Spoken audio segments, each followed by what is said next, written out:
Ladies and gentlemen, welcome to Interview with Experts Season 6, proudly presented by the Malaysian Dental Students Association (MDSA). I am Pui, a representative from the Academic and Research Bureau of MDSA. For this episode today, we are very honored to have with us Dr. Fadzlinda Baharin, a very young and successful pediatric dentist and lecturer from Universiti Sains Malaysia. Good afternoon, Dr. Fadzlinda. How are you? Very good afternoon. I'm good. Surviving so far. Thank you. How about you? You all right?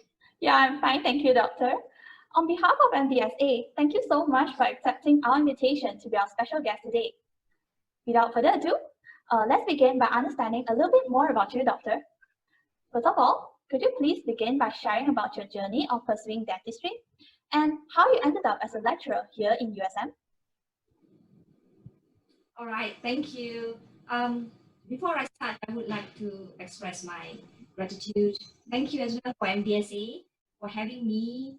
You're right. I'm a young lecturer, but a little bit of disagree with the successful one. I'm still learning because I think learning is a lifelong journey. You can, even though you've completed your studies, but you have to, keep on learning. Okay, right. So regarding the question, share about my journey in dentistry and how I ended up as a lecturer in USM. Right. So regarding how the introduction of me and dentistry, it started a long time ago during my childhood time. I was unhappy with my teeth, right? Because I felt my teeth was different from other people. Okay, now I know it was actually an anterior crossbite. Yeah, but the impact of having that crooked teeth, I can still remember how unattractive I was that time. So and then I was start thinking like, I don't like my teeth and I want it to be fixed. Yeah. So to cut the story short, I had 4 premolars out and I was treated by an amazing orthodontist at that time. Okay, I was really inspired by her. Even though the treatment was long, orthodontic treatment, it takes about 2.5 years. Yeah.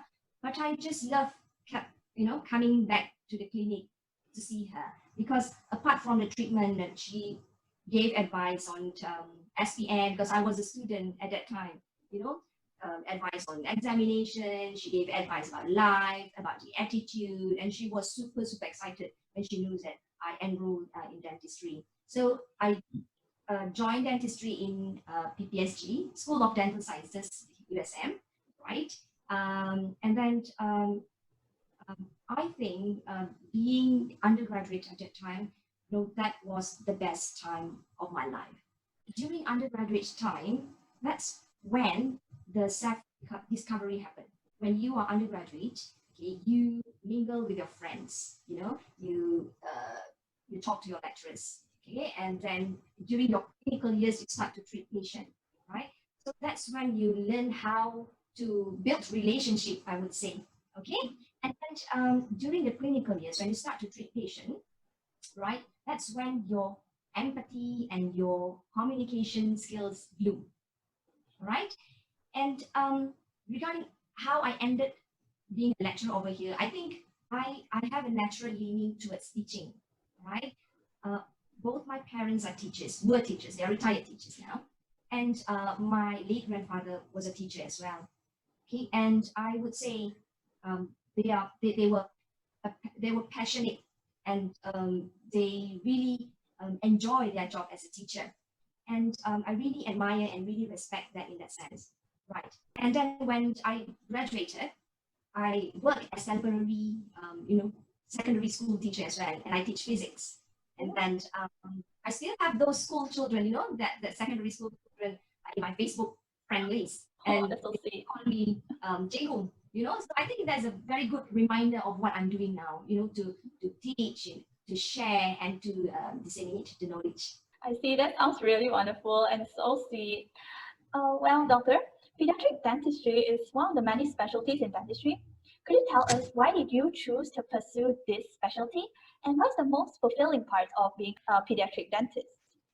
Right, pediatric dentistry. Oh, it's just in a simple word, I love children. All right, they are adorable. Okay, but I don't have magic to make children behave better on the dental chair, you know. Mhm. But I think I have the capability of being or staying composed when they are at their worst behavior. Yeah, I think I have this passion to to deal with that, right? And then I think why I choose pediatric dentistry because when I did my undergraduate in USN last time, during that time, USN was a new school, so the curriculum was structured in the sense that the dental student need to enroll in medical curriculum 100%, year one till year three. So we had to go the same classes. We need to sit the same exams. You know, you didn't pass the exam the same, the same. Repeat. You have to repeat the year, and then it was tough because on top of that, we have our dental classes in between, right? So to say that with such training, I'm familiar with medical problems, with the medical terminologies, the diseases, its etiology, its pathophysiology, and its general management, right? So, and we know in our population, we have these sick children, the special needs children, children that need to stay in a hospital. So, and if I work as a pediatric dentist, I have a chance, to play a role, to help these children to improve their oral health so that they can have a better quality of life.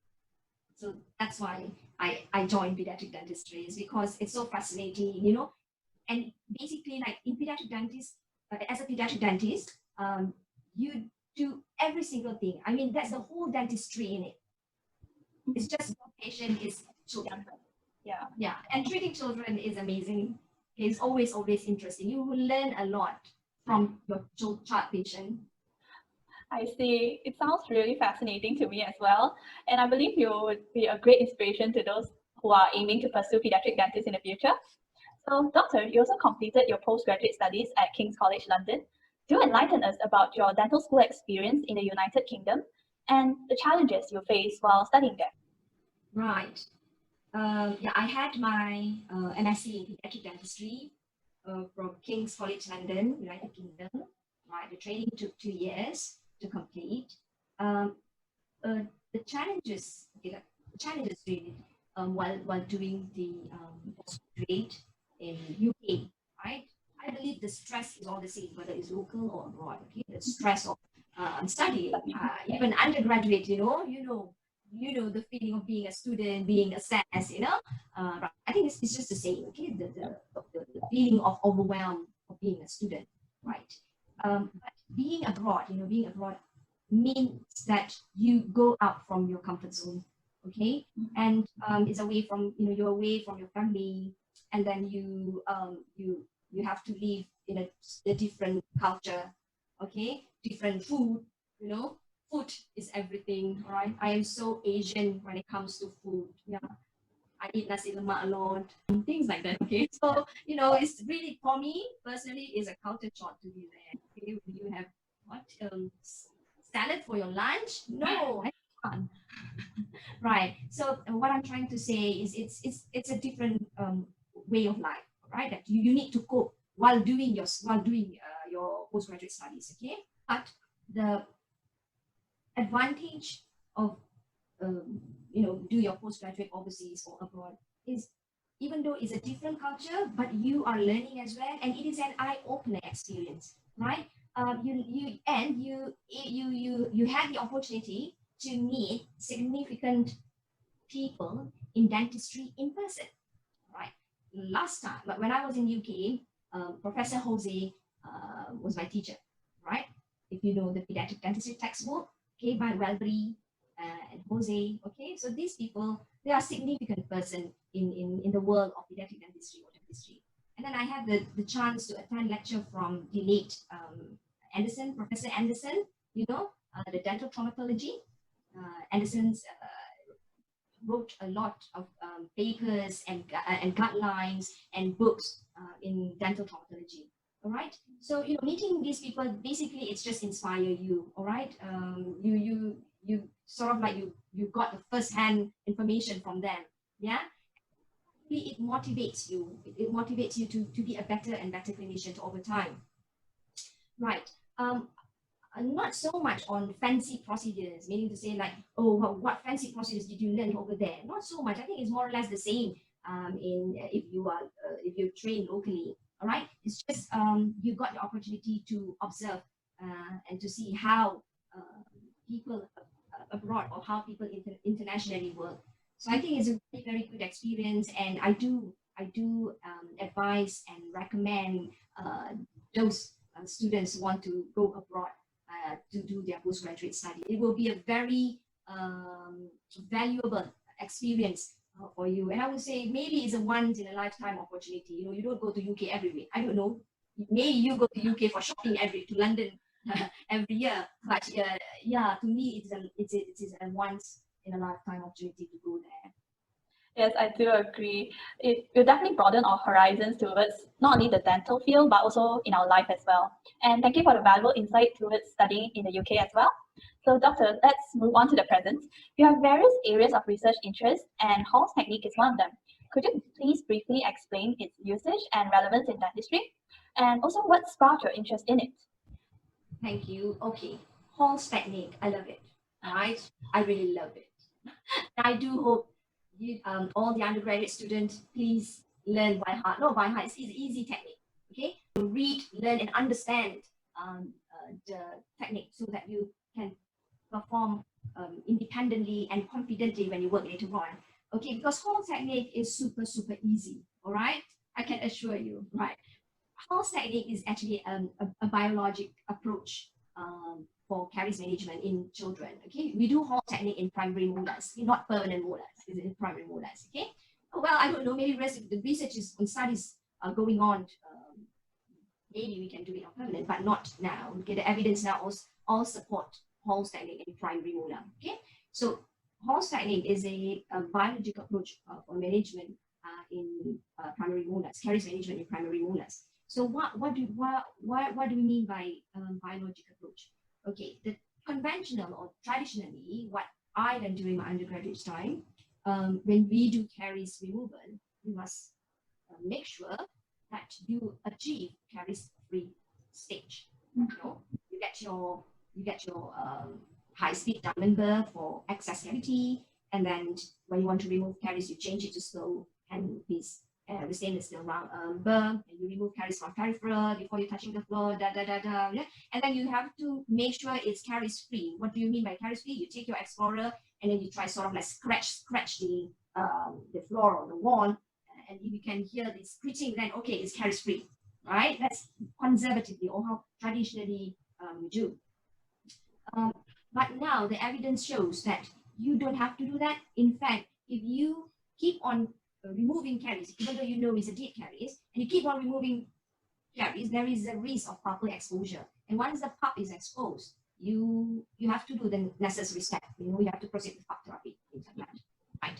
So now with Hall's technique, okay, what they prove from the technique is, even though you do not remove the caries, okay, that means the softened dentine is in the cavity still. But if you cap it with a stainless steel crown straight away, right, it will cut off all the nutrient, the oxygen from getting in the cavity and feed the cheirogenous bacteria, right? So there is no source for the bacteria to survive. So in simple word, the bacteria just die, and the caries process stop. Oh. Basically, it skips the step of caries removal. But it's not a straightforward technique. Okay, it's not a quick fix. You know, oh, I remember Dr. Linda mentioned about Hall technique. Let's take a stainless steel crown, just pop down the crown on this tooth. You must know the science behind it. Before you do that, you must have environmental radiograph, okay, just to make sure that the caries does not invade in the pulp chamber, or there is no radicular radiolucency, you know, there is no pulpal involvement. All right, you must make sure of that. And one of it is by taking radiograph. And apart from that, you have to do your clinical examination, palpation, is it the tooth tender to percussion, you know, if clear, then you can do Hall technique. If there is tendon to percussion or presence of abscess, a little bit of mobility, patient complain of throbbing pain for weeks, then you cannot do Hall's technique. Okay, you have to do pulp therapy, maybe pulpotomy or pulpectomy, depending on the case, right? So Hall technique is not a straightforward case. You must rule out many things as a list of it. Okay, if everything is all right, then yes, please do Hall technique because it's so simple. You don't need any local anesthesia. You don't need caries removal. All right, and if there is natural space, you can straight away pop down the crown. But if there is no natural space between the two, then you can put ortho separator, mesial and distal of the tooth, leave it for about 5 days, right? And then patient come back to see you. Now you can remove the ortho separator. Now you have the space, select the correct size of stainless steel crown, put lutein cement, and then just pop down. All right, evidence shows excellent success rate, meaning to say the tooth stay in the arch without sign and symptom for 5 years. So it's a good success rate for a primary tooth because primary tooth will stay there and then it sheds and replaced by permanent tooth, right? And looking at how simple it is, yes, please, you can do it. If you work in private practice, you can do it. If you work in Ministry of Health, also definitely you can do it. Yeah, as long as you know what is the indications and contraindications. I see. It will definitely prove to be a very valuable asset in the clinical setting for all dentists alike. So, Doctor, in September recently, you also had a sharing session on Kelantan FM, focusing on the topic of dental trauma among young patients. So, what roles do parents or teachers play in such situations where a child has a broken tooth, and how should they handle it? Right. So, dental trauma in children. Okay. If any of you watch the session with Kelantan FM, as I mentioned during that session, like children, they just don't sit still. Okay, they move a lot. All right, you can't expect a child to remain silent, don't move. Okay? They will jump, they will run, they get into fight. All right, so there is high possibility that they get this dental trauma.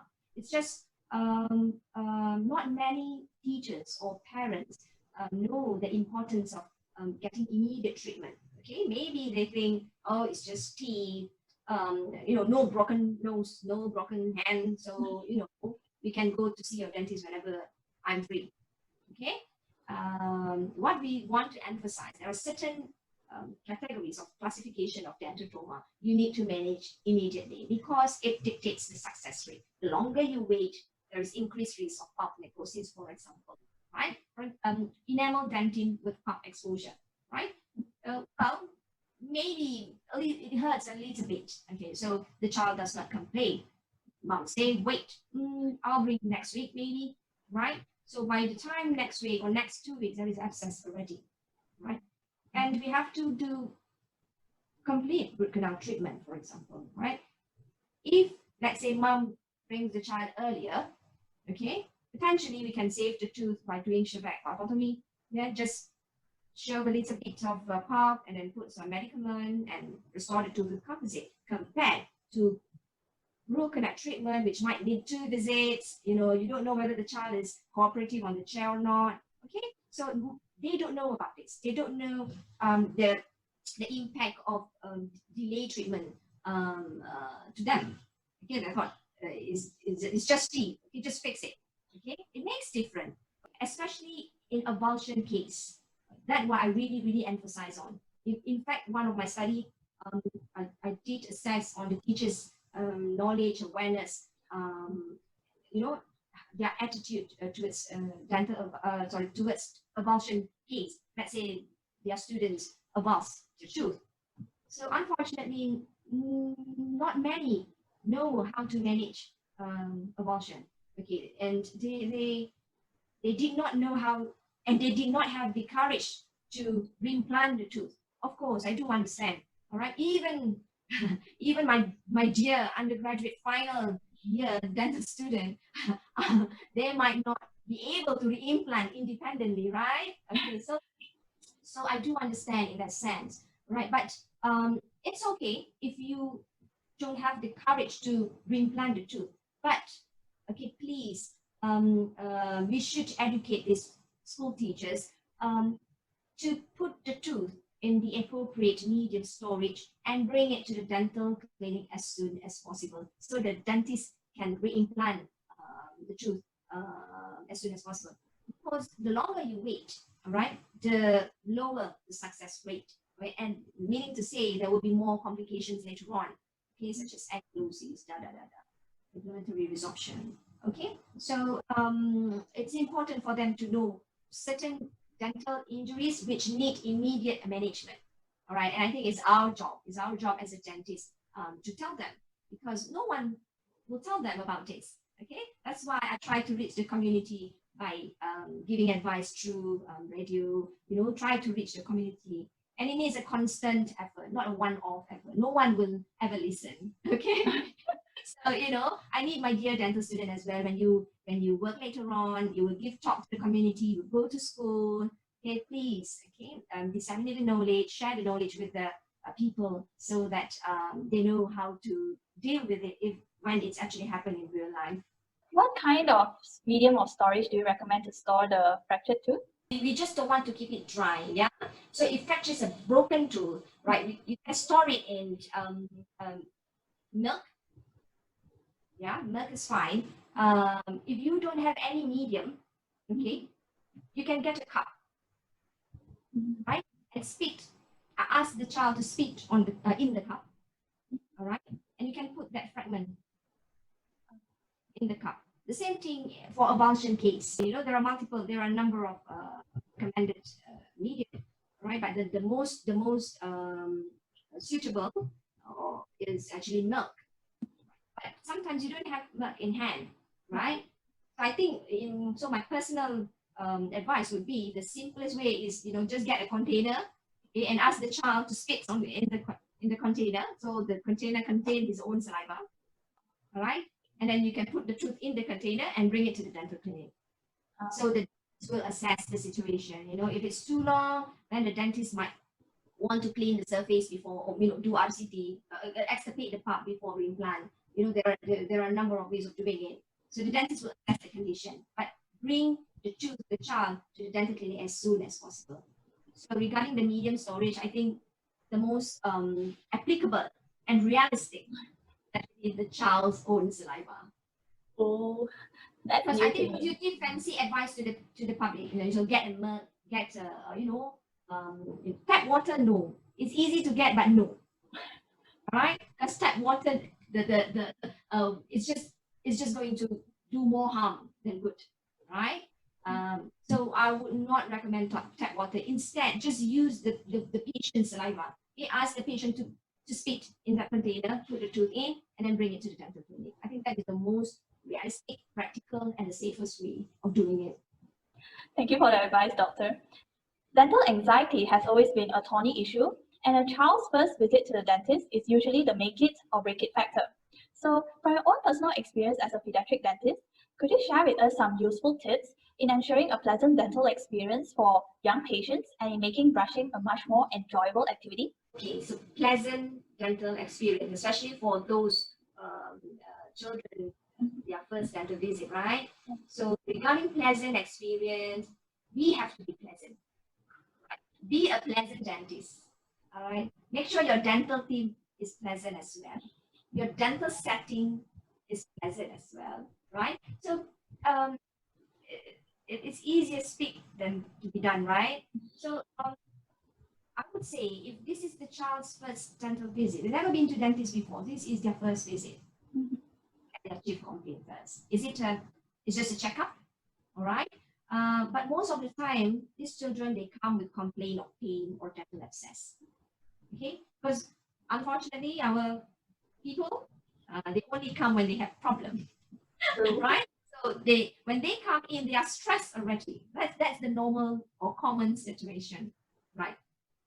So as a dentist, you assess the condition first, okay? Is it an emergency which needs immediate treatment, okay? Or perhaps you can sort of provide temporary feeding and buy time, okay? In pediatric dentistry, one of the philosophies is actually to instill positive attitude towards oral health in these children. So in a simple word, we as a dentist, we must make sure the child is happy, all right? And they want to come back and see you again. Do not let your child patient leave the clinic crying. All right? I do understand your undergraduate requirement, clinical requirements, yes. But in a long run, okay, we don't want these children to associate dental visits with something negative or unpleasant experience. Okay, we want these children grow up with an attitude. I want to come back to see this dentist in next 3 months, in next 6 months, maybe just for a routine dental checkup. But it's just a pleasant experience, and I want to come. I want to visit my dentist. So we want to instill this positive attitude in these children. So as a pediatric dentist, it's important for me, okay, to make these children happy, right? But at the same time, as a clinician, I need to assess the condition as well, the condition of my children's health. On oral health. I cannot buy time in a patient with massive cellulitis, no emergency. Okay, what I normally do, that visit will only to assess the child's behavior. I want to know my patient more. Is she a kid patient? Is he a brave child? Because that will sort of dictate my treatment plan. All right. So the more you know your patient, I think the easier the process will be. Right. That's why I would say you need to love the children first. Okay. If you hate seeing them, then I don't think you can have the not ability, but you don't have the strength to withstand the stress of dealing with these little patients. I see, doctor. I think with your tips, I think dental visits will definitely be much more enjoyable for young children. I really do agree that what you said is like when we face these patients and we want them to have a pleasant dental visit, we will have to be pleasant first. I truly agree with that. And yeah, I think probably that would be the greatest tip of all. Do you mind sharing some tips in ensuring brushing will be a much more enjoyable activity for children? Okay, so the guideline says we must brush our teeth twice a day, morning and before bedtime, and to use fluoridated toothpaste not less than 1000 ppm fluoride. Okay, meaning to say, even though children, they need to use the adult toothpaste. All right, that's sort of advice you need to give to parents. Okay, but you won't be surprised if parents sort of complain to you it's so difficult to get their child to brush their teeth. Brushing is a must, okay, to avoid dental caries. Whether you like it or you don't like it, it is a must, because lack of toothbrushing will increase the risk of getting caries. Okay, it is a well-known fact. Okay, supported by very good studies. Okay, I do understand the frustration among the parents. Okay, it's like a constant war for some of them. To get their children brushed teeth. Okay. Look, brushing is actually like any other personal hygiene routine. Okay, we take shower, right? We trim our nails. Okay, sometimes we shave, we put shampoo, we wear clean clothes. Yeah. All these make ourselves more comfortable and more presentable. As for children, they don't know about brushing unless someone introduced the activity to them. And I would say that parents should do that. And the parents should be responsible from the very early, meaning to say from the newborn stage. Preventive advice that we give to parents is actually to start clean your baby's gum pad with cloth every time after they finish feeding, right? So if you do it daily, from the start, if you do it daily, you clean your baby's gum pad, okay, every time, each time finish feeding, I think the baby sort of like recognize that activity, because mom do it daily. When the child grew a little bit more older, let's say 2 or 3 years old, then the child will have a complete set of primary teeth. Okay, and the child remembers that brush his teeth every day. So the activity has been going on since newborn. All right. So if that happened, I suppose there should be no war when it comes to brushing. The war happened because brushing is alien to them. Let's say the child is 5 years old, right? So mom never introduced any sort of cleaning the mouth before. And all of a sudden, at the age of 5 years old, right, mom buy a toothbrush and a toothpaste. I don't like the taste of the toothpaste. It's spicy, right? It's actually minty, yeah? But that's how they describe it, right? It's minty. And don't like it. And mom say, I don't care, right? You get worms in your mouth and the child and brush, okay? And the child see mom so angry and the child will associate brushing with mom gets angry. So the child associate brushing with something negative event or experience. Okay, so over the years, the child will brush only when mom's around, or maybe when mom's is not around, or when mom's not looking, the child will not brush. So the habit is not there. So that's why I would advise to students, give practical advice to parents. Okay, the brushing habit starts from very early, from the newborn stage, that's when we introduce the cleaning, the cleaning activity of the mouth. And then subsequently, when the teeth erupt, we do the brushing. And it's always mom or dad. It's always parents. And that's why in the guidelines it mentioned supervised brushing. Brushing under supervision until the age of 7 or 8. All right? Guidelines say until the age of 7, mom or dad need to be there in present. Or maybe mom should brush the child's teeth because it needs to be supervised brushing. Why is that? Because till the age of 7 or 8, we believe the child hasn't developed the manual dexterity. Okay, the way they hold the toothbrush, the way they move the toothbrush around inside the mouth might not be effective or inefficient. So perhaps it is not clean enough to remove the plug.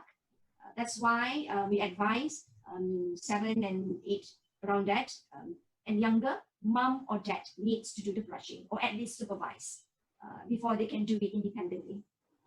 So I guess the tip is to make it as a routine since young, which can really help to reduce the rejection of brushing among young children. Is that right, doctor? Yeah, correct. Thank you, doctor. So here comes the last question. In this new era of digital dentistry, what qualities should dental students or young dentists possess, in your opinion, to remain competent? And also, what is the one piece of advice you would like to offer to them? Right. Era of digital dentistry. Okay. From my understanding, meaning to say that the technologies are taking place, right? So we are using less human touch, right? In this COVID-19 pandemic, especially, we see these are happening now, right? Even though we are moving toward everything toward digital, we cannot deny the importance of human qualities in ourselves, right? Even though we get these informations from online resources and technologies is taking places how to perform things, but still there are certain procedures or certain things that technologies cannot do. All right, you are going to be a dentist. We all of us are clinicians. Okay, to date, we haven't invented any robots to perform dental procedures. Yeah, and even if we have robots one day, I'm not sure how far it can replace the job we are doing now, because true human interaction is a complex thing, right? And what differentiates you and technologies, or you and robots, yeah, is your empathy. And that's my single advice to all of you, all right? We should cultivate the empathy skills in ourselves, okay? It's a human touch, right? Only you can recognize your patient's feeling. Only you can read your patient's or anticipate your patient's behavior. You see, if a patient comes in and you can see the facial expression looks very, unprepared and very upset, okay? As a pediatric dentist, very unlikely I'll do invasive treatment if there is no need to do so, all right? I want to do dental extraction if the patient give the best cooperation, because I'm going to give local anesthesia. I'm going to do dental extraction. So if your patient does not allow that things are not going to happen. Most probably, I'll take the patient to general anesthesia. So I have the ability to decide what and what.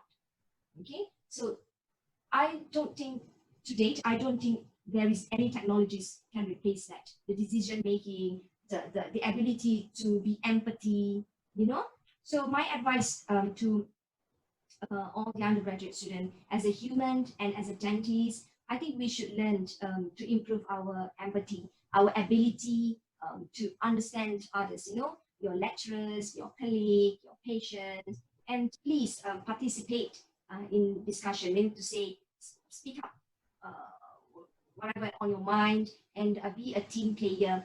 I think the challenge now, especially with this pandemic season, when everything at home and isolation, we tend to sort of like loss of human interaction. Of course, you can keep in touch with this visual online meetings and all, but then it's different, right? It's different. Unlike your previously, where you can just, in a group, doing activities, studying together. I think it's a new thing to all of us, the new norm, right? Which I'm scared that it might affect the personal or interpersonal skills and the empathy quality in all of you. But even though we can learn many things from the internet and the virtual classes and all that, your practical sessions, meaning to say your clinical session with patients, that still need to be done under supervision. All right, so I hope that clinical session one day will be resumed and you can continue your clinic session, and from there we will together sharpen the communication skill, the empathy skill, and how you treat your patient as a human being. Yes, I do agree with you, Doctor, that empathy and human communication and interaction is truly important in our career. And thank you for the very kind and down-to-earth advice, Doctor. Well, that wraps up the interview segment. Thank you so much, Doctor, for answering those questions. Now, here comes the most exciting part of the interview that you have all been waiting for, the rapid fire round. I'll be asking you, Doctor, 10 questions, and you have to answer them as quickly as possible. So are you ready, Doctor? Okay. I'm quite excited to hear what you're going to say to those questions, Doctor. Here we go. So first up, what was your childhood dream? My childhood dream? Yeah. To be a journalist or TV presenter. When I was in secondary, I was in the science stream. So, if you want to be a TV presenter, you don't need to be in science stream. Right? I think it's just the path has been made for me to go on the science subject. So yeah, but I still enjoy, sometimes I do enjoy emceeing event, yeah, because I do like the experience of being a TV presenter. Oh, I see. Okay, next up, if you can only eat one food for your whole life, what would it be? One food. One food. Kway teow. Oh. I only have 4 siblings, yeah. But I still remember that my mom will always get or buy me kway teow from the night market, right? Only for me, right? The rest of my siblings, they don't fancy or they don't like kway teow. Only me. My mom knew and recognized that, and I think she's quite surprised because no one in the family like kway teow, and I don't know why I like kway teow and what actually sparked that appetite in kway teow. But I love kway teow until now. Oh, that's a mystery to solve, Doctor. Next up, what are your hobbies? My hobby is actually playing piano. But since I have little children now, it's quite difficult, to play piano anymore. All right, so it's a hobby that I miss now. As for now, with the current situation, I can't remember if I have any. If I have free time, I just want to rest. Yeah, but I used to have the hobby of playing piano. I see. Please use 3 words to describe yourself. Oh my god. Rapid fire. Yeah. 3 words. I'm gonna be self-claimed now. I would say I'm friendly, happy-go-lucky, and approachable. Okay, fair enough. Happy. Even though friendly and approachable is the same thing, yeah. Yeah, it's fine. What's the one accomplishment that you're most proud of? Completed my postgraduate study because, to be honest, it was tough to my definition. Yeah, because the thing is, the very big difference between undergraduate and postgraduate is in my case, I already have a family, right? So it's tough when you have to juggle the role, being a student, being a wife, being a mom, because my child at that time she was just 6 months old. She was a baby when I did my master. So yeah, the fact that I able to complete my postgraduate, I think that's a big accomplishment to my definition. Yeah, I also think that's a great accomplishment because you had to juggle so many tasks. So, what kind of movies are you into recently? Or recently, Yeah. I had Netflix at home. So recently, I watched Putri Gunung Ledang. Oh, Yeah, it's an old movie because I remember I watched it during my undergraduate time. It's an old movie, right? But I watched it again, and it was a fantastic movie. I really like, and I gave 5 stars for that movie. So for those who haven't watched, yes, please watch Putri Gunung Ledang. sure, doctor. What's your favorite color? Purple. Oh, I think you'll look great in purple too. Thank you. If you could live anywhere in the world, where would you choose? Well, that is a Malay proverb. Okay, hujan emas di negara orang, hujan batu di negara sendiri, lebih baik di negara sendiri. but since I had this living in London, I would say apart from Malaysia, yeah, London is a nice place to stay as well. It was a very valuable, and I miss London. I see. What is the one thing you would like to try in the near future, either your career or in your life? Currently, I'm interested in post modification in children. Meaning to say, I'm looking into the opportunity to expand and to improve or venture in the world of intersective orthodontics. So I'm currently doing my clinical attachment with one of the senior orthodontists here, and she's a consultant, and we'll see how it goes. So basically, I have this interest in, the malocclusions, the facial growth in children.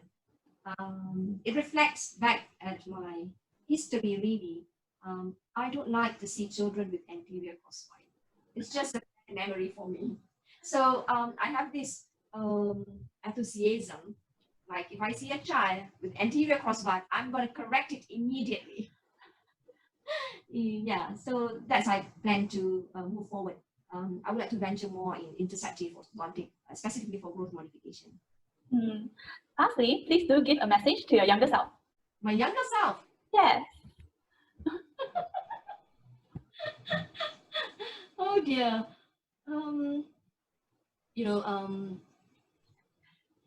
Life is full of challenges. Okay, keep moving forward. If people doubt how far you can go so fast and go so far that you can't hear them anymore. Wow, that's very inspiring, doctor. That's to my younger self. And now I doubt whether I'm young or I'm old enough to do that. With that, it marks the end of our rapid fire round, and we have also come to the end of our episode. Dr. Fadzlinda, thank you so much for spending your time with us and answering all those questions with so much enthusiasm. Thank you. Thank you all for listening and see you all in the next episode of Interviews Experts Season 6. Bye!